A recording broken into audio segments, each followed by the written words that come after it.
एक छोटे से कस्बे में समीर नाम का एक लड़का रहता था।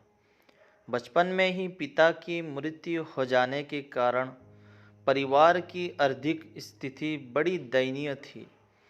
समीर की माँ कुछ पढ़ी लिखी ज़रूर थी, लेकिन उतनी पढ़ाई से नौकरी कहाँ मिलने वाली थी।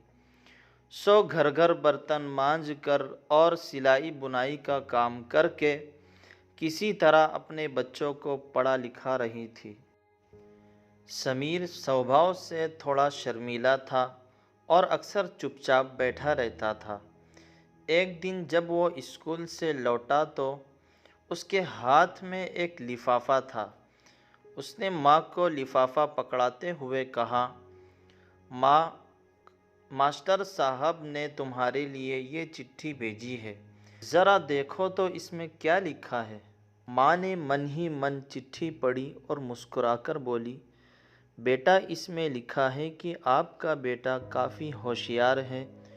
इस स्कूल के काफ़ी बच्चे की तुलना में इसका दिमाग बहुत तेज़ है और हमारे पास इसे पढ़ाने लायक शिक्षक नहीं है, इसीलिए कल से आप इसे किसी और स्कूल में भेजें। यह बात सुनकर समीर को स्कूल न जाने का दुख तो हुआ, पर साथ ही उसका मन आत्मविश्वास से भर गया कि वो कुछ खास है और उसकी बुद्धि तीव्र है। माँ ने उसका दाखिला एक अन्य स्कूल में करा दिया।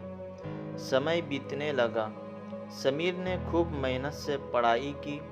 आगे चलकर उसने सिविल सर्विसेज परीक्षा भी पास की और आईएएस ऑफिसर बन गया। समीर की माँ अब बूढ़ी हो चुकी थी और कई दिनों से बीमार भी चल रही थी और एक दिन अचानक उनकी मृत्यु हो गई। समीर के लिए ये बहुत बड़ा आघात था।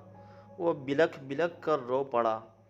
उसे समझ नहीं आ रहा था कि अब अपनी माँ के बिना वो कैसे जिएगा।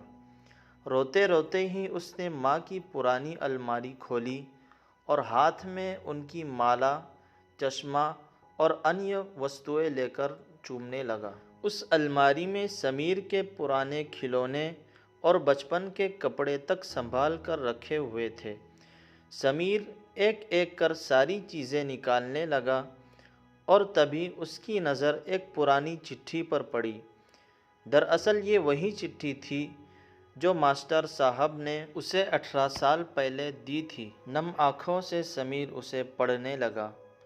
आदरणीय अभिभावक, आपको बताते हुए हमें बहुत अफसोस हो रहा है कि आपका बेटा समीर पढ़ाई में बेहद कमज़ोर है और खेल कूद में भी भाग नहीं लेता है। जान पड़ता है कि उम्र के हिसाब से समीर की बुद्धि विकसित नहीं हो पाई है, अतः हम उसे अपनी विद्यालय में पढ़ाने से असमर्थ है। आपसे निवेदन है कि समीर का दाखिला किसी मन बुद्धि विद्यालय में कराएं अथवा खुद घर पर रखकर इसे पढ़ाएं। प्रिंसिपल। समीर जानता था कि भले अब उसकी माँ इस दुनिया में नहीं रही, पर वो जहाँ भी रहे उनकी ममता, उनका आशीर्वाद सदा उस पर बना रहे। माँ से बढ़कर त्याग और तपस्या की मूरत भला और कौन हो सकता है। हम पढ़ लिख ले, बड़े होकर कुछ बन जाए, इसके लिए वो चुपचाप न जाने कितनी कुर्बानियाँ देती है। अपनी ज़रूरतें मार कर हमारे शौक़ पूरा करती है। यहाँ तक कि संतान बुरा व्यवहार करे तो भी माँ उसका भला ही चाहती है। सचमुच माँ जैसा कोई नहीं